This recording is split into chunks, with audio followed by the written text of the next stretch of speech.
Well, hello there, fellow makers. Welcome to Prop Live Q&A. I'm Bill. This is your weekly live Q&A session, prop and costume making Q&A session, that is. And we have not just one, but two guests with us this week. The dynamic duo from Carma Cosplay. We have both Emma and Carly with us this evening. How are you guys doing? We're great. Thanks for having us. It is an honor and a pleasure. Also, I don't know if you guys can hear, but my air compressor is on right now. It's just doing its thing. It was fantastic having you guys here. Those of you who are not yet in the know, you should be, because these two have been making some really awesome costumes. I recommend you head on over to their Instagram, where you guys can see some really cool stuff. I'm going to bring some stuff up on the old screen here, and then grill you two about some of these projects, these costumes. For example, I see an Athenian Wonder Woman, and I can't remember the name of the other character, but It's happy. So yeah, those costumes are amazing. You guys want to tell us a little bit about how those were made? Well, honestly, they were made basically with your help. Oh. Neither of us had worked with foam hardly at all before starting this adventure, and so we ended up just watching a ton of Punished Props videos and like Evil Ted, and just going to town on like, I guess we'll just try it with the tools we have because we're both kind of poor. So it was just like, where can I get foam that's like decently like okay for this but still cheap? And it was really just like a learning process the whole way. So I don't really know if there's a good way to say that we knew what we were doing or how we made it was kosher, but it worked out. You've got a side-by-side photo of you and Gal Gadot, and I'd say that you could convince anyone that you made that out of the highest quality Athenian leather available. Yeah, that's all just foam. That's great. Yeah. Mine was a bit different. I definitely was worried about the integrity of foam on top of foam. And so I went with like a thicker foam on the bottom, and then I I went to thrift stores and cut up a bunch of leather jackets and stuff and got the right shape. And obviously I made my own patterns and stuff. And then I glued it with contact cement, and I really like how it feels because it's still pretty flexible, and I feel like it is a lot sturdier than foam in some ways, but I think I still need to learn how to use foam. Yeah. We are all lifelong students of the foam way, let's say. That's awesome. Now, I see people in the chat talking about the Photoshoot Location. Where'd you guys go? Like some oceanside place to shoot those, because that's a pretty fantastic location. We went to Sobe Island. We were literally on the nude beach. You should have seen the people that came up and like talked to us, just like full on nude, just came up and like, "Oh, you ladies look great," and I'm just like, oh. What is this for? That's awesome. It was awesome though, because we were there at like this time of day where there weren't a ton of other people around, but you know, and it was like on a Sunday, I think, and it was late enough in the season that school was already like starting, so there wasn't like a whole bunch of families there or anything. But it was definitely like, oh, and there goes another nude couple. Sounds good. Now, was there a specific reason why you chose that beach? We wanted something that was a beach, and we didn't want to have to drive all the way to the beach. Okay. Because we actually did that photo shoot on the same day of a convention. Oh.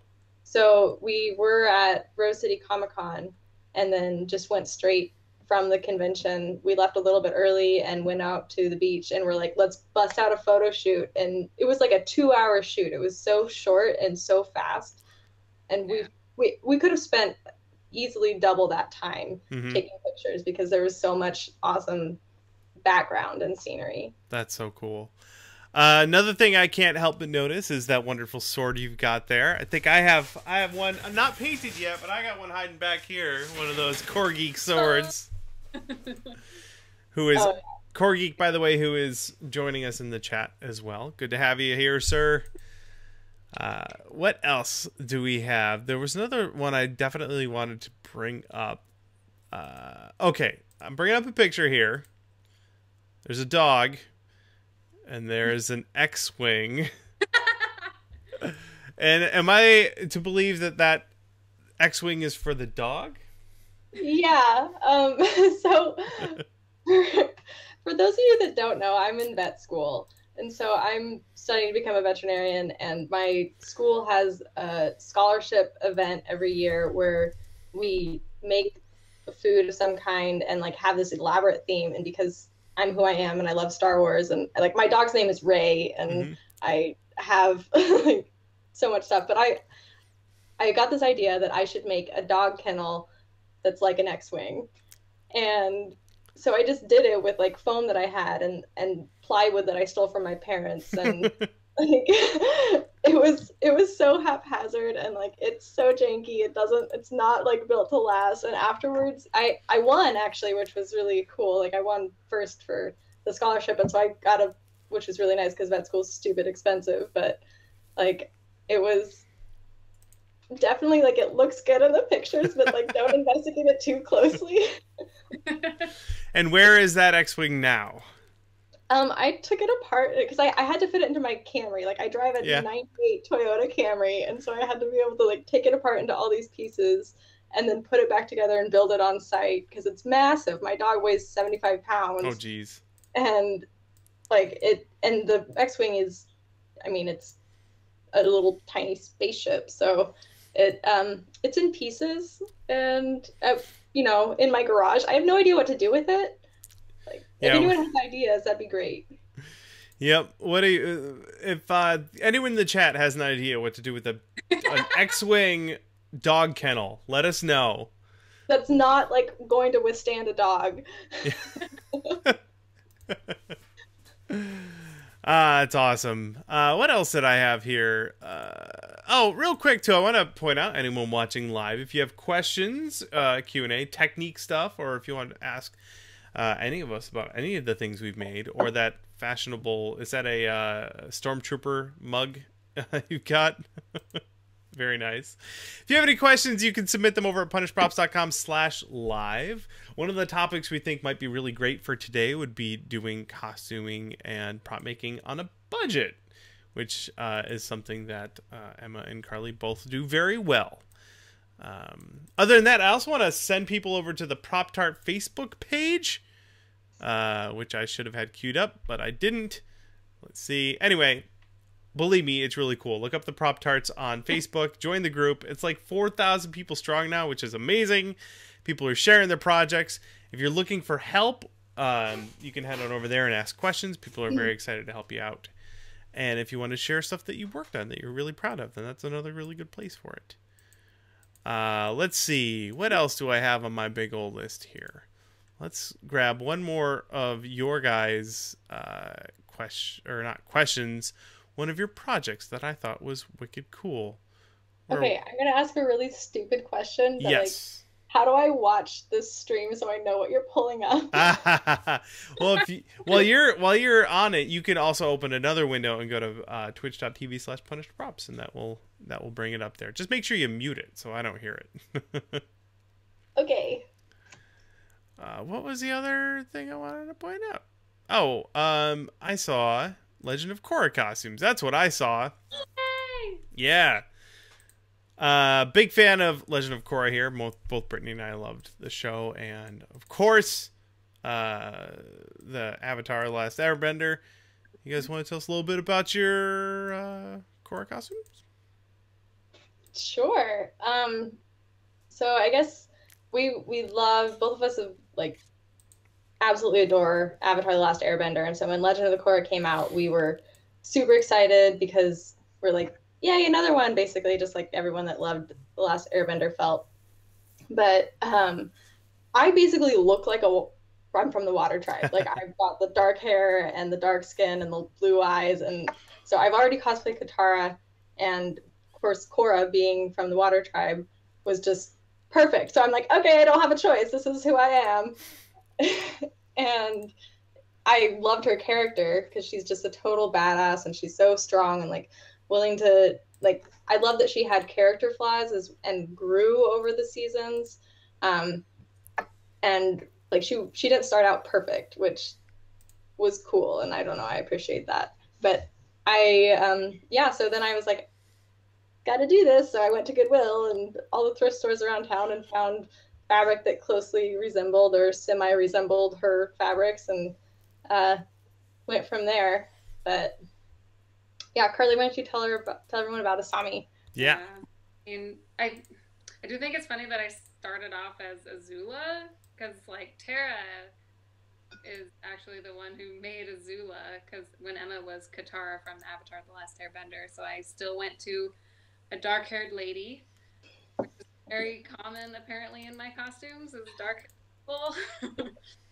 But so I loved Asami. I liked how she totally was just on top of her shit and just knew what she wanted to do, but also like, I mean, again, had a little character flaw here and there, but she was, I know, just like the triangle between like Korra and Mako and Asami. Obviously everybody knows that little triangle and stuff, and then it's even more adorable that Asami and Korra get together in the end and stuff, and everybody has their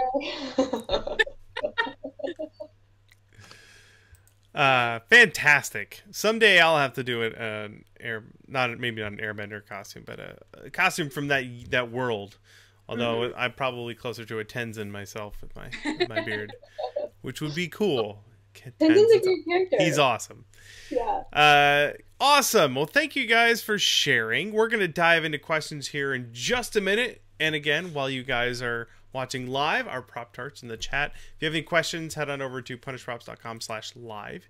You can submit your questions over there, and then we will get to answering them. But first, I have some things I want to talk about that I've been up to. Or one of my new favorite things, we were just talking about before we started the show, is a new show from our friends over at Rooster Teeth called Master and Apprentice. And again, I should probably have this queued up. But Adam Ellis and Marcus Laporte are two awesome guys over there, and they started their own prop making show on Rooster Teeth, and it's really cool. They did a lightsaber build today, and you guys said you saw the lightsaber one, right? Yeah, I saw part of it. Okay. I think, from someone who's tried to make his own lightsaber before, I think they killed it. I think they looked amazing. They looked like something that was totally original, but was also totally ripped out of the universe.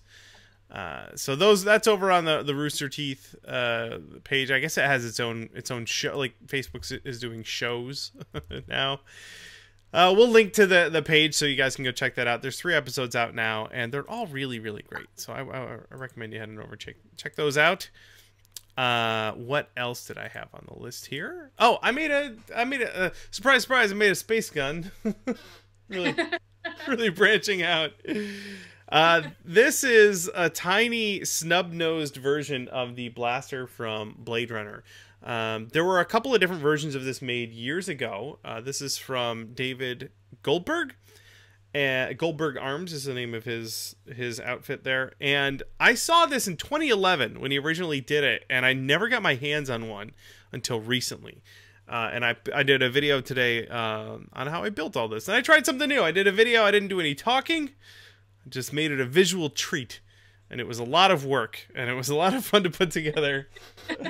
And I'm really happy with how it turned out. And that was a really cool toy. I love the idea of sort of reimagining different versions of stuff from an existing fictional universe.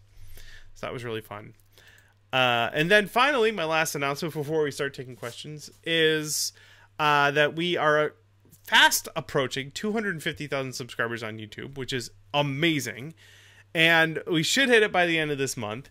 when we hit 100, we did a project where I built something and then encouraged the community, you guys, to build that thing, and then I did a video showcasing all of your builds. We're doing that again, only this time we have pulled in the talents of one Jonah Lobe.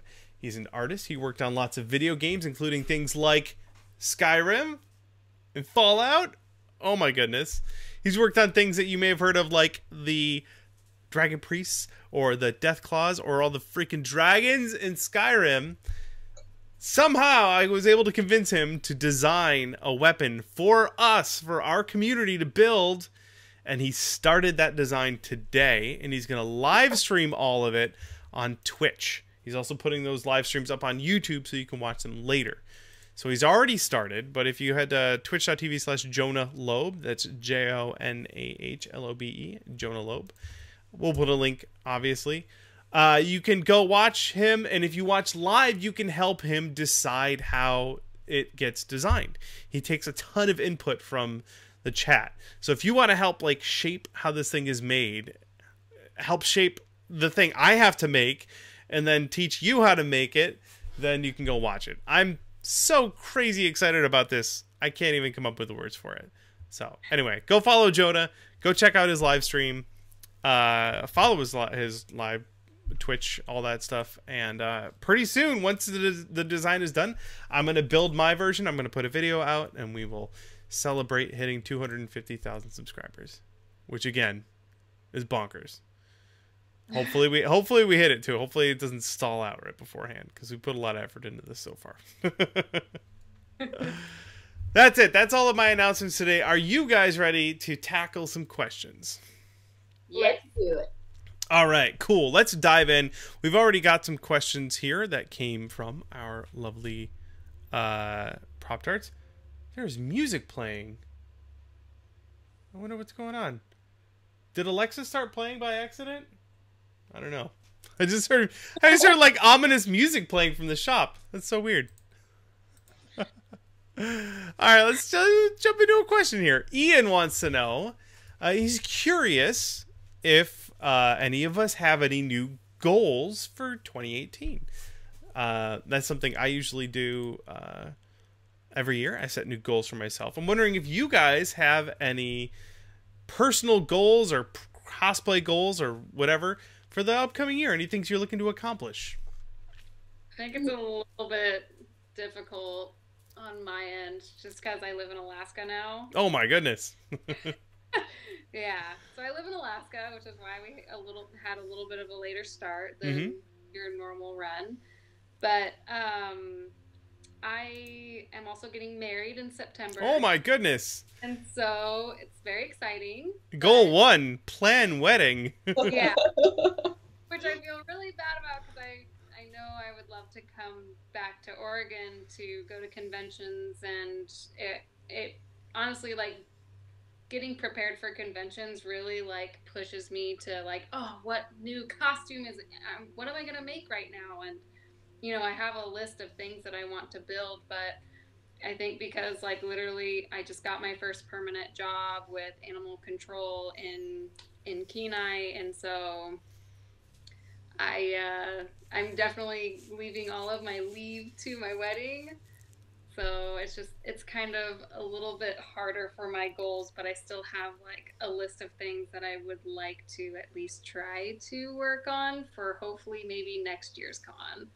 And that's good. One of them, Rita Vertasky from The Edge of Tomorrow, which I thought was, I think that movie should have had way more hype, because I thought Emily Blunt did like such an awesome job, and her outfit's super cool, and like, I don't know, I love her whole like robot situation.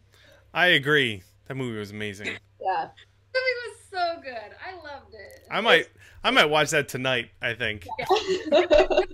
Like, I don't know why more people don't know about it, but it's great. You guys should watch it. It's a fantastic movie. It's so good.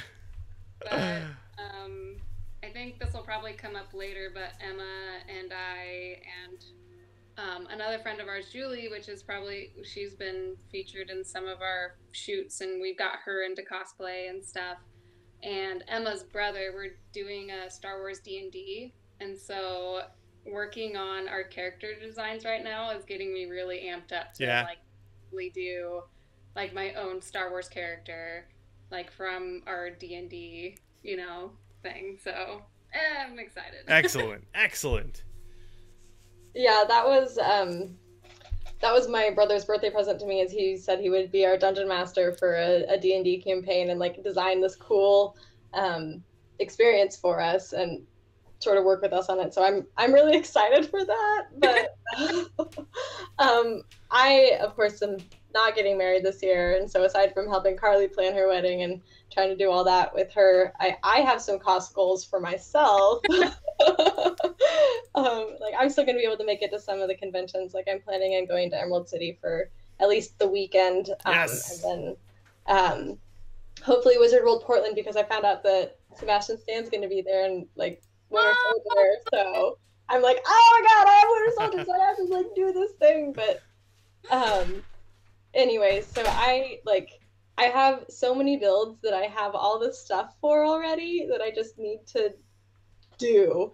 And like, because I'm notorious for being like, yeah, I really want to be this character, and then I buy all the stuff and then I make half of it, and then I'm like, oh, but this other new character is so exciting and I have to do it.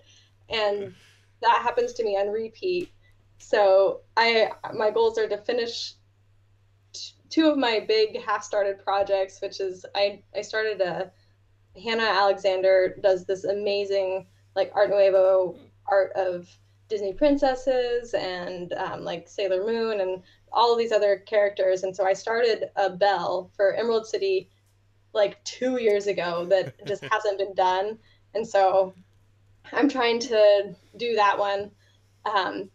And it's gorgeous. It's such like a beautiful dress and everything. And I'm not very good at sewing because I just throw everything together. So it's going to be a good project.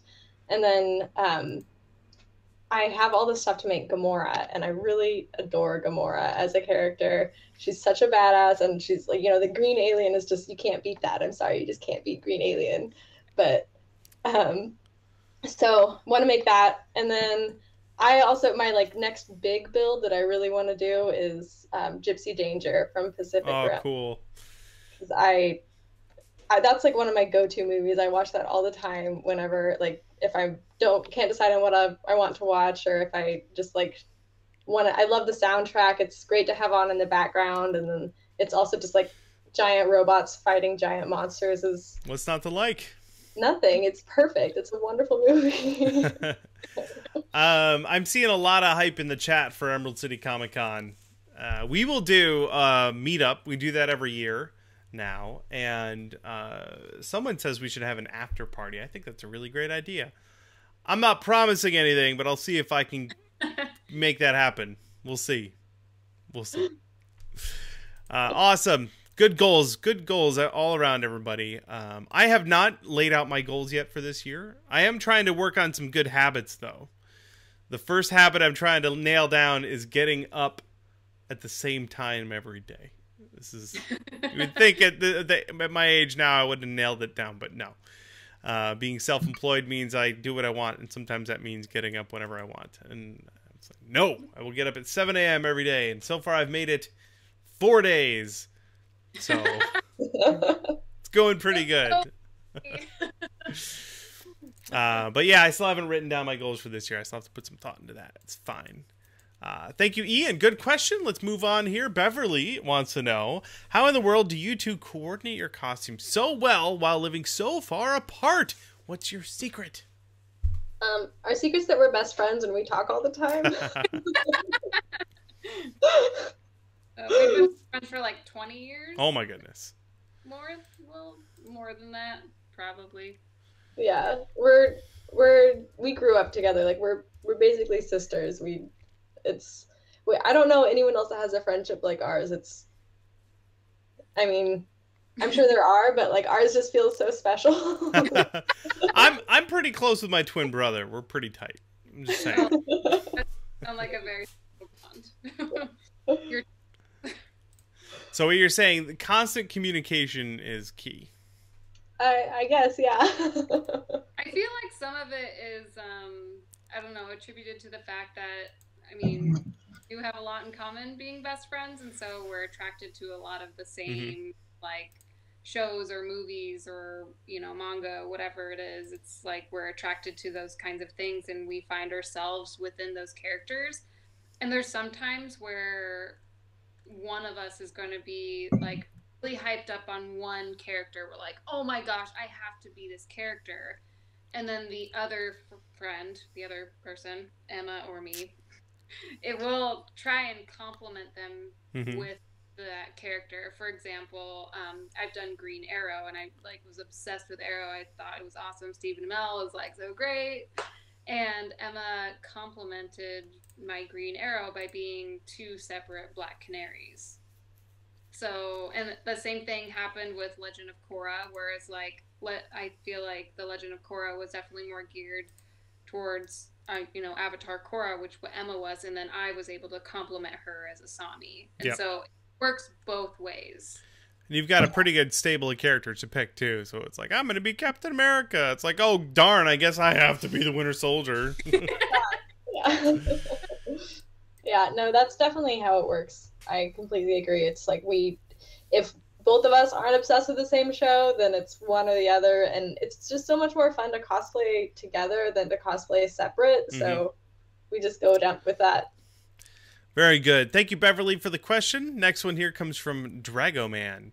Dragoman says, what project of yours are you the most proud of? Now, the artist in me usually says whatever I just finished. The most recent one I finished is my favorite.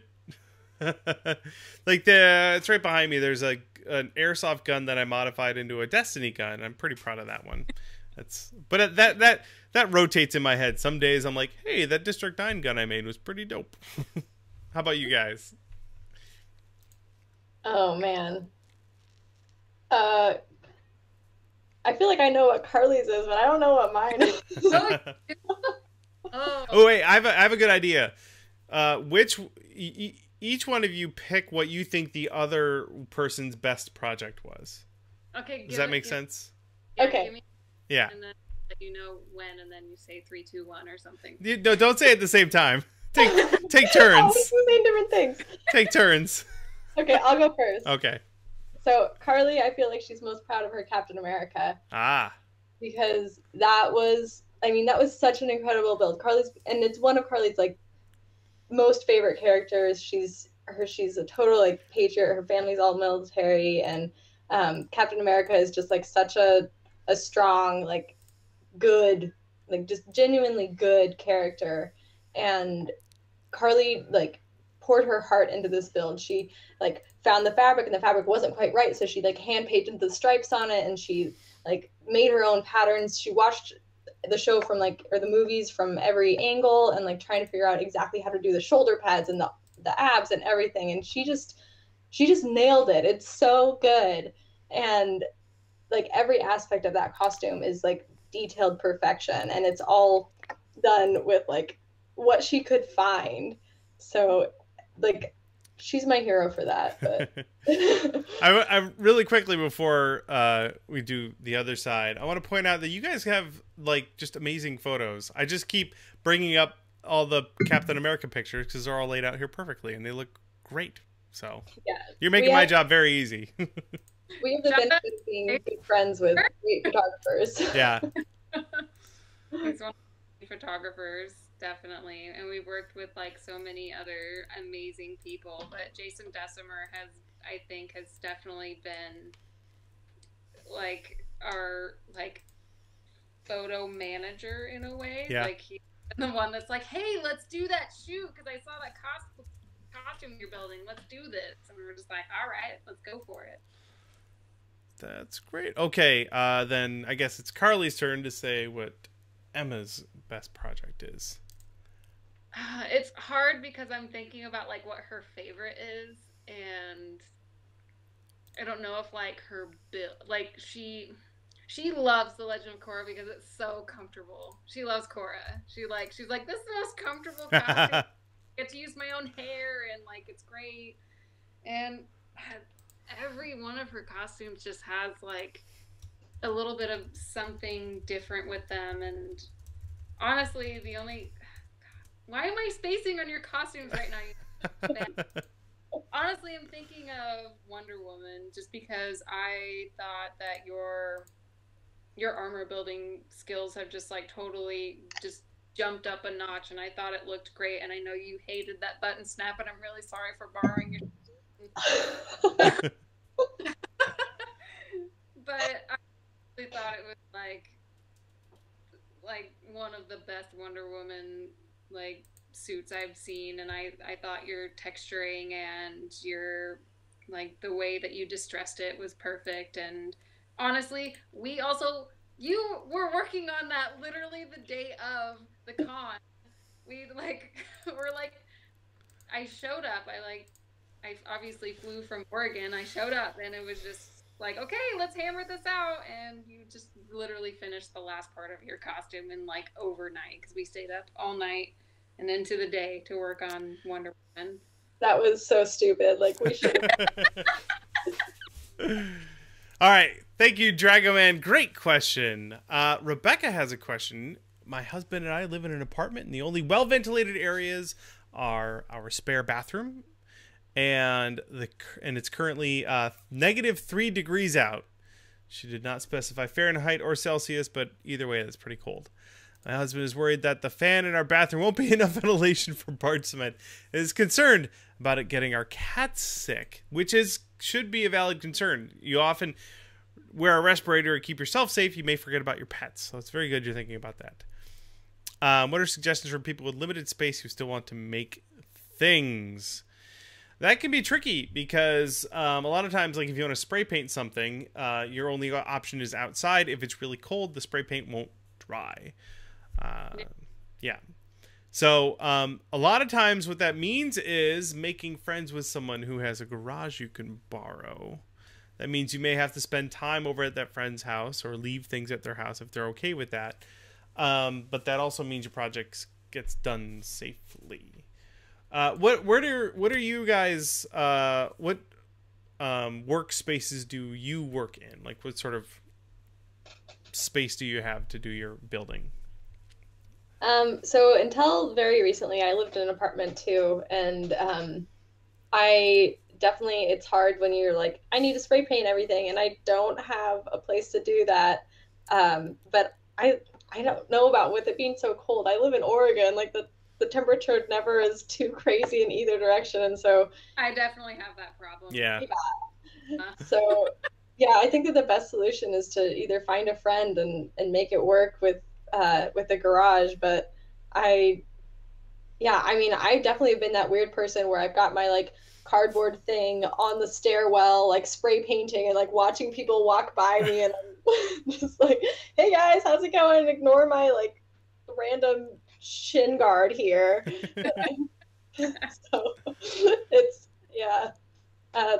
it's hard. It's you got to just roll with what you have available to you and make it work. One thing we've done it wasn't here, but we were doing a workshop and we were doing barge, so we did the applying of barge outside on a porch.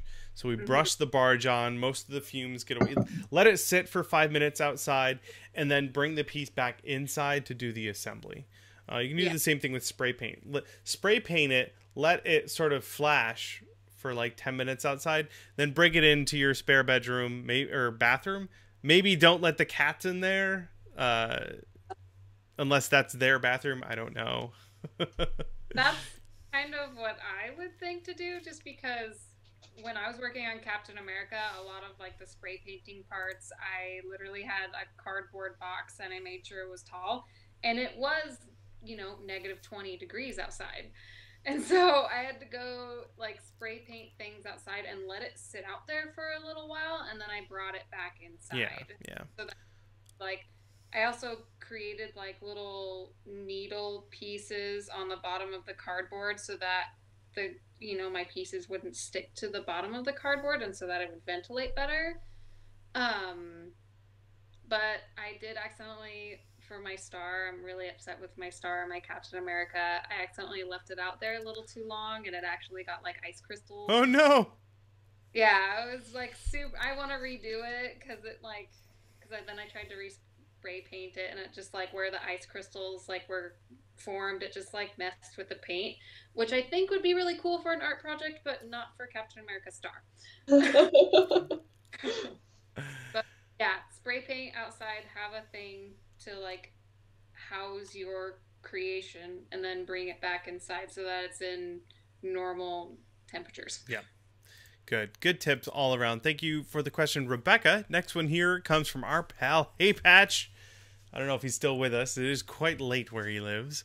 But he did drop a question. He says, does anyone have any good tips for sourcing materials on the cheap?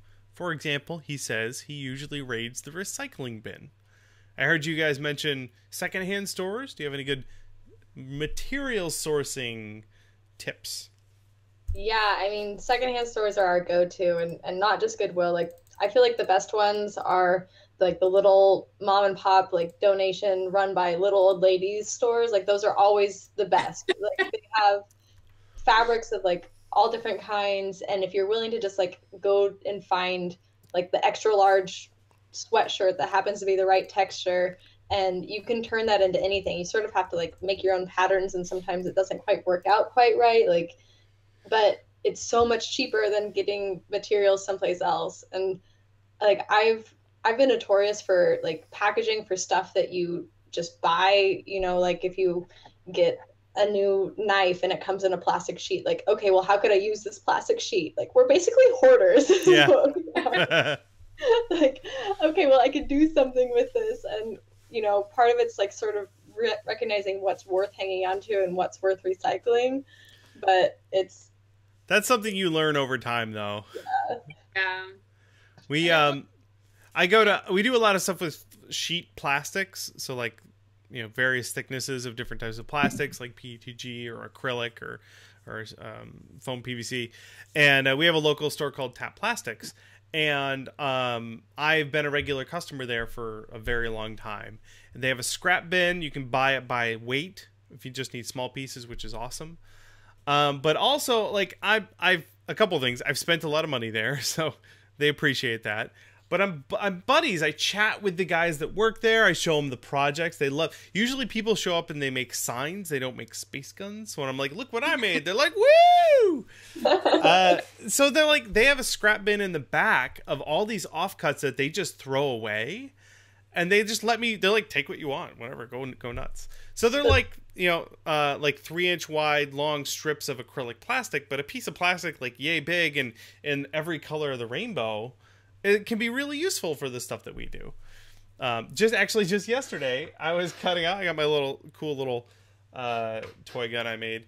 This is a piece of 1/4-inch acrylic plastic that it sets in. How adorable is that? Look at that. That's so cool. Yeah, and I needed 1/4-inch of plastic, and I went rummaging through my scrap bin, and I found a piece of acrylic that was like 2 feet by 2 feet. I don't remember why I have it or how I got it. It just appeared. But I was like, perfect. This is exactly what I need. This is great. Yeah. We also go to like Habitat for Humanity a lot. Like that was how I made my XWing pretty much, was just what I didn't actually have. I just went to Habitat and they had like all sorts of things that were for, you know, who knows what. Like I literally have no idea what this thing is, but it's made out of plastic and I can use it as an X-Wing engine. So like that's great. What we did and Habitats are everywhere. Like they're not just, you know, you're really lucky that you have access to that store, but I can't drive up to Portland every time I want plastic. So we have a Habitat for Humanity store like 5 minutes from here. I didn't know until recently, and I found a fireproof cabinet there. Those things are usually like $500-600. I got one for $100. It was amazing. Yeah. I had to rent a truck because it wouldn't fit in the back of my Golf, but it was still a huge bargain. But also, you're right. Like, you could just buy a cheap table there and cut it apart and use the wood. Yeah, absolutely. And like that's essentially what I did for a lot of stuff. Yeah, it's honest, and I think realizing that because I live in a really small town now, it's like 2,000 people. Oh my! And it's very small. And so we have like a Joann's Fabrics in this place called Beeman's, and that's literally the only sourcing of crafting that I can use. And then there's this, you know, I think there's like 3 thrift stores around here. So I really have to like thrift the crap out of it. Because I'm like, oh, this limited amount. But I did a Zool costume for Halloween, just like makeshift really quickly and stuff. And so no place sold like orange chiffon. And so there was this really great website that sold orange chiffon for like $1.99 or something like that. It was actually for pretty good quality. I was kind of nervous about it, but it was like, oh, it's like, I will find you the website that it was, but it was like cheap fabric online, fabric online something, and it was like, yeah. So being in couldn't find anything on the internet. Yeah, being in a smaller community, I think now I just have to plan a little bit more if I do want to get stuff online for cheaper. And I think that's like the only problem with like, because like I miss having all of the thrift stores at my fingertips to be able to find the right thing that I'm looking for. So, yeah. There you go. Good question. Hey, Patch. I'm going to move on here. Nathan says, you use Plasti Dip to seal your foam. Have you ever used Flex Seal in place of this? Have you guys had any experience with Flex Seal? Because I have not. Yeah, I have no idea. I literally am Googling that right now because I don't even know what it is. I mean, I've used like, I don't know if it's like the Kryolan brand of essentially Plasti Dip. Oh, Flexi Dip, I believe it's called. I think that I actually have used that. And it was like, I got it at Home Depot, but it's essentially the same thing. And what I found is that it sprays a different consistency, like it's way thicker.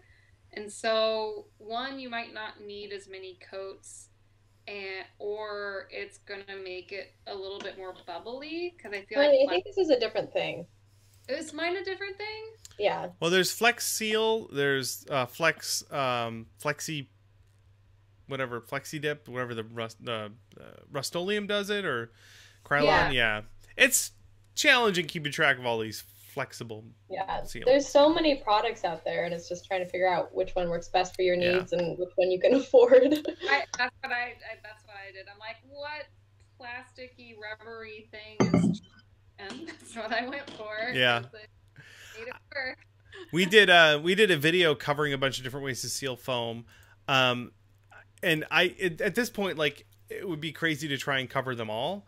And the other thing is, I really like using latex rubber because I have the equipment for it.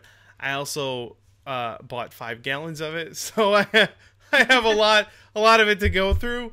So I don't experiment very much, but I know a lot of other people experiment because those certain things aren't available where they are. But specifically Flex Seal, I have not tried it yet. Perhaps the Prop Tarts in the chat do have more experience, and if you want to poll them, you can head on over to the Prop Tarts Facebook page and ask. I'm sure people would be very happy to share their experiences with Flex Seal. Thank you, Nathan. Next one is from Ace Trainer Ben. Any tips on airing out spray painted props to get rid of that smell? Haha. I mean, wear them outside. It's time. Like, it's time outside. I don't know of a faster way to get rid of it, but that is actually a really good point, because if you store your costume in a closet and it's not fully dried, then those fumes, not only are they going to stick around on the costume, but they're also going to make everything else in the in that room smell like spray paint. Yeah. Like, I have my Antiope boots like in my craft room, just like hanging out. So it's like, I don't know, they really don't smell like paint anymore. So it's kind of one of those things where it's just like you just have to let it sit out for a while. Yeah. Mm-hmm. You can't leave it in a Rubbermaid. Like, you got to let it out. Oh yeah. Yeah, the two main things with all paints, but especially spray paints, is temperature and humidity. So you want it to be warm, in a warm, dry place, so that that basically what you smell is the accelerant and the solvents in that paint evaporating. The drier it is and the warmer it is, the faster it'll evaporate. So that's what you want to try and do. It's also making me wonder if it hasn't fully cured yet. That's why it's like yeah, just everything just hasn't fully evaporated. I think one of the things that a lot of people don't realize about some spray paints, especially if it's like an enamel spray paint, is that when on the front it says like dries in 10 minutes. Like, that's lies. It lies. Enamels can take up to a week to fully dry. So it may just be that you gotta wait a long time, especially if you put on a really thick coat. Yeah, it's so much better at getting rid of smells if you just do lots of thin, like, light coats. It'll dry faster and it doesn't smell as bad, I feel like. Yeah. Emma magically was able to use spray paint and acrylic paint on her Wonder Woman, and we know that you shouldn't put acrylic paint on top of spray paint, and because of the haste of time, and I was just like, I don't have oil paints to deal with, I made my Antiope tiara, I spray painted it, and then I used acrylic paint to do the detail work. It started peeling when I was no. And I'm like, ugh, whatever. It was hastily made anyways. But it still makes me mad. It's hanging up over that. Thank you for the question there, Ace Trainer Ben. Next one here comes from Tyson. And he plans on doing large-scale foam props for any upcoming costumes, giant swords, or anything like that. I know personally I need to move into a bigger space before I attempt anything. Our ceilings are quite low. But do you guys have any giant props or costumes planned? I mean, aside from Gypsy Danger. That's pretty big. Yeah. Even at human scale. Rita Vertasky, I think would be I feel like I have a lot of cosplays that are very acceptable for floor walking, where there's some people who build those really amazing, huge costumes that need a handler and stuff. I feel like Rita Vertasky on my list of people to be would be the biggest one, because she's in a full-on suit and she has all these attachments and stuff. But I think I'm probably attracted to people that are easier for me to build as well. But I don't want to push my limits, because my mom helped me learn how to sew, but a lot of it was just me figuring out I've never used a pattern in my life. So Captain America, for example, really pushed that envelope. But big costumes, I think that's definitely more your expertise there. I don't have anything terribly big planned. I have a couple costumes I want to make. They're fairly normal human-sized costumes, but once we move into a bigger shop, I'm gonna have to push the envelope, I think.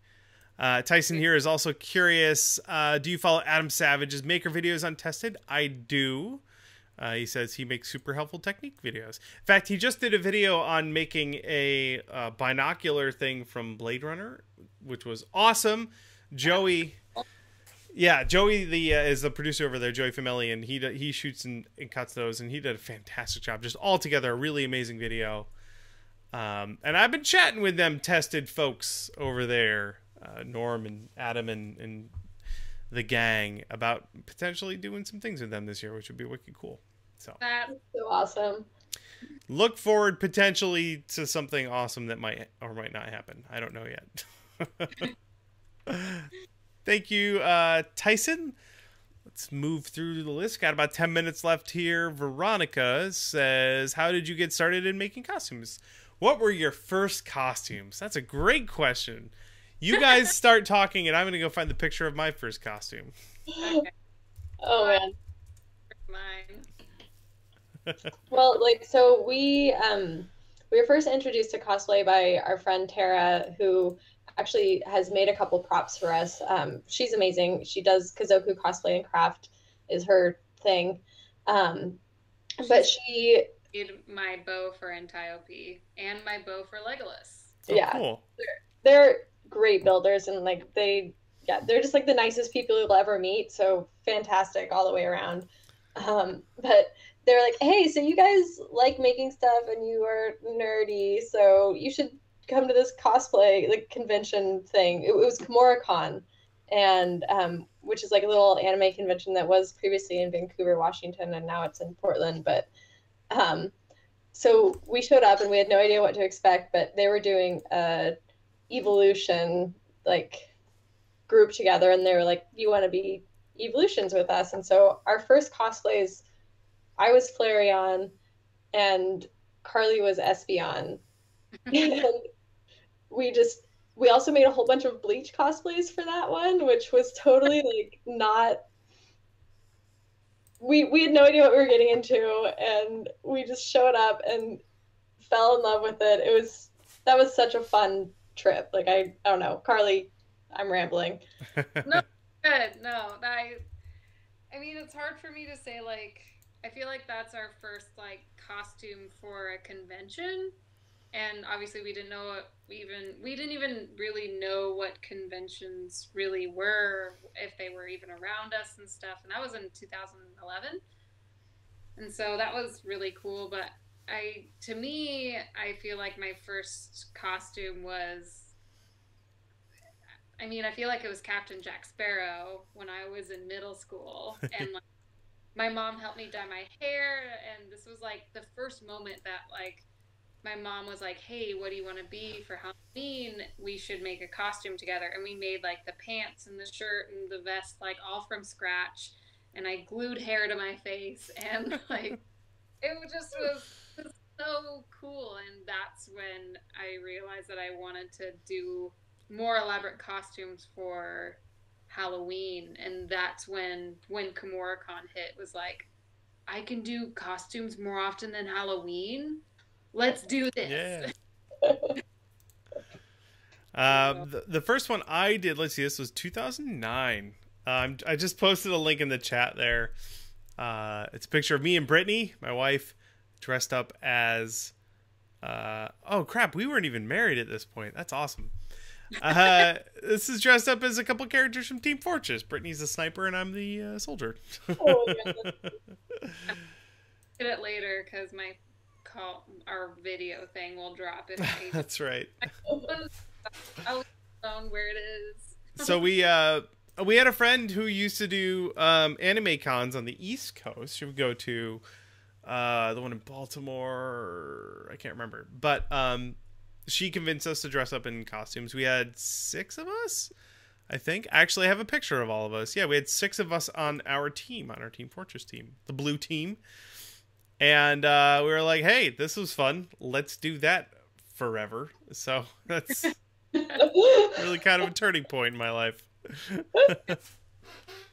I totally agree. I feel like going to conventions was, I mean, going to KimuraCon, that was the thing that we looked forward to. We're like, oh, which characters are we going to be each year, or like each day or something? And it started to mold into, oh, there are other conventions. This is really cool too. And, you know, I don't know, realizing that there's all these cool conventions in Oregon. And then I think we made a lot of friends during that whole process too, like other builders, other creators, and, you know, got a special chance to go down to San Diego Comic-Con with the help of our wonderful friend Aaron Sparrow. So I don't know, it's totally opened up different avenues. Super cool. Yeah. Thank you, Veronica. Next one here is from It's a Trap. Any recommendations on repainting a prop, a foam prop specifically, but any prop? I rapidly painted some large pieces to make for a con on my first cosplay. He wants to repaint it. Have you guys ever done any repainting? I know I have. Yeah. I feel like my approach to cosplay in general is basically just wing it, and hopefully it works. For a lot of stuff, at least. I mean, there's some stuff you have to plan out, but I mean, for me, if I'm going over something, and like a lot of times, let's be honest, I'm so rushed before a con that I hardly have a chance to like put a like protective coating of anything on, and so it's basically like, it's still raw. I can just still paint over it, and like I've had to do it before, and honestly, like it's worked out with just like whatever I had on hand, but I think it really depends on what type of paint you have on your prop to start with. So like if you started out with acrylic, like it's really easy to just add more acrylic. But if you start out with a certain type of spray paint, then that could be more challenging. So yeah, I've been lucky, and I think that's more to do with luck than actual skill. But I always am just like, well, I mean, just see if it works. Like, why not? What do you have to lose? If it's already something you're not happy with, then just try. But yeah. And I think Emma's 100% right. Try and use the same kind of paint that you used previously, just because it's not going to react the same. Like my acrylic paint on top of my base spray paint is obviously starting to peel off, so it's like that's not going to work out. So try to use the same kind of paint. And other techniques that our friend Tara actually told me, she was saying nail polish over the top of the spray paint, because it's oil based, will actually adhere a lot better. So if you needed just like a little bit of paint or whatever, nail polish works really well. Very good. I'll also point out too, if you paint something and you can immediately tell it's not great, or you did it in a hurry and you want to redo it, if you want to remove the paint, you have to let it dry all the way. And then if you can sand it off, that'd be great. Using some sort of solvent to get rid of it, like acetone, and wear gloves for any of this, but acetone or lacquer thinner, or any of those, they will strip the paint off, but it gets really messy. So just be prepared. I had a prop, what was it? Raised Blaster. I'm repainting Raised Blaster. I totally botched the paint job on it. And I had painted it with lacquer, so I was trying to strip the paint off with lacquer thinner. It got really messy. I should have filmed it. I didn't film it. But just be prepared to be patient if you're going to try and strip the paint off of it. I should have just sanded it. That's all I'm saying. I should have just sanded it. Would have been fine.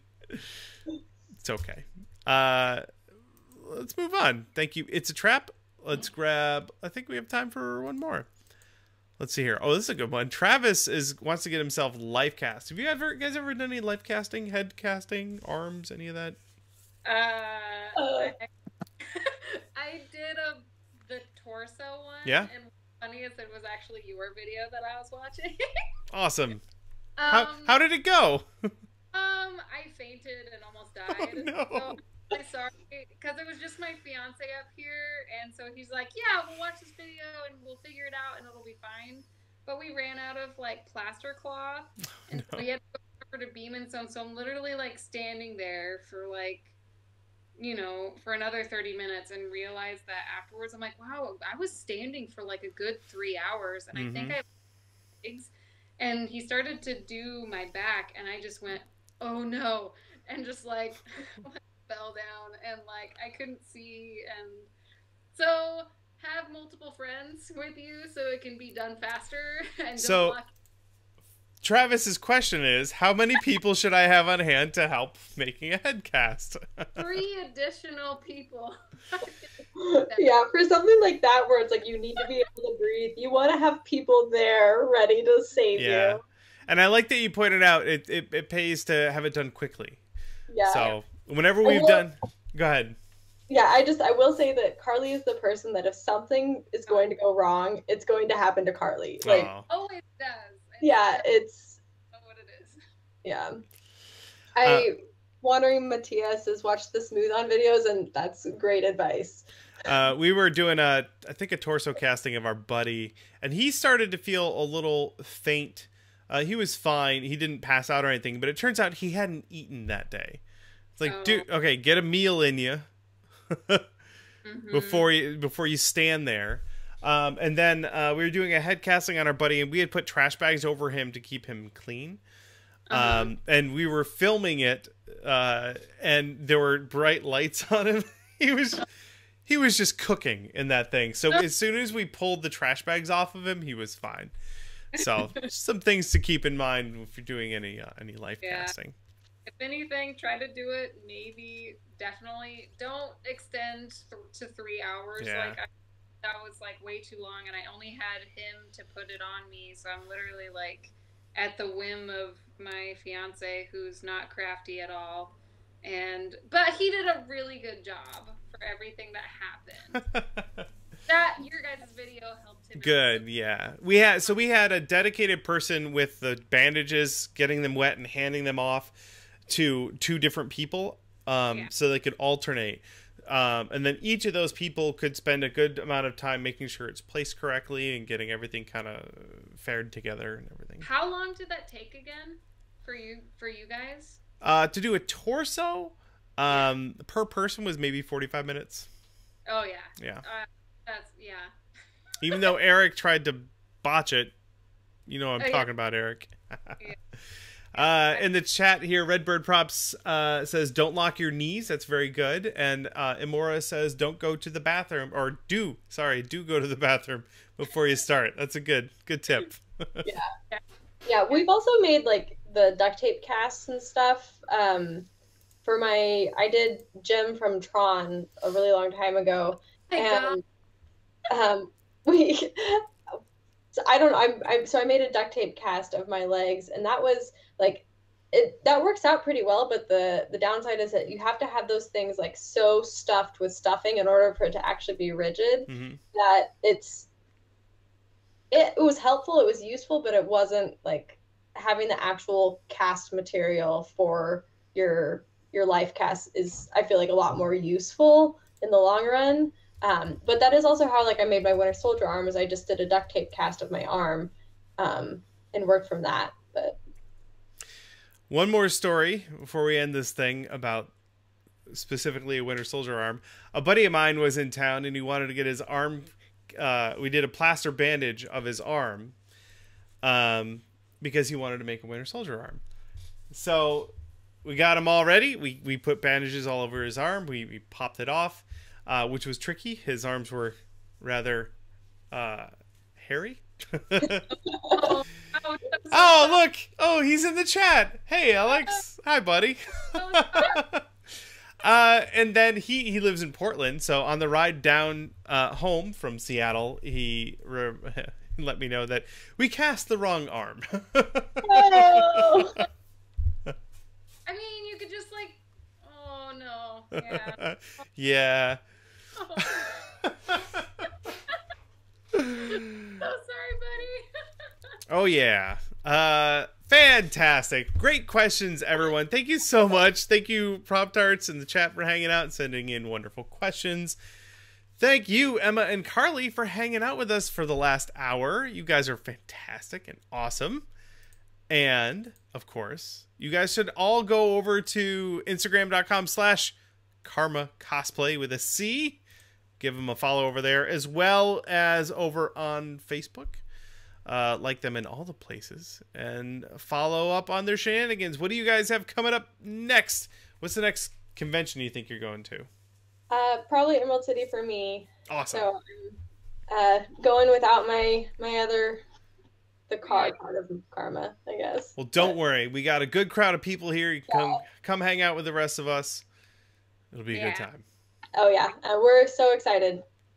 Good. And then Carly's just gonna go get ready to get married, which is its own wonderful adventure.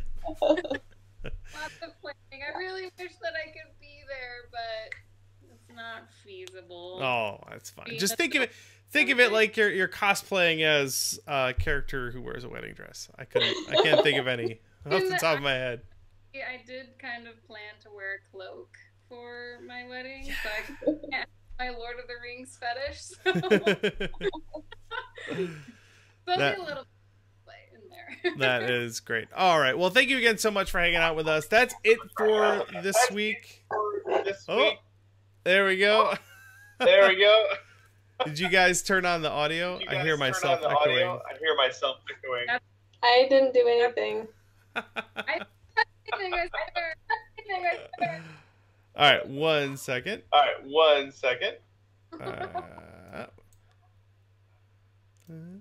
I can mute you for a second and do my exit thing.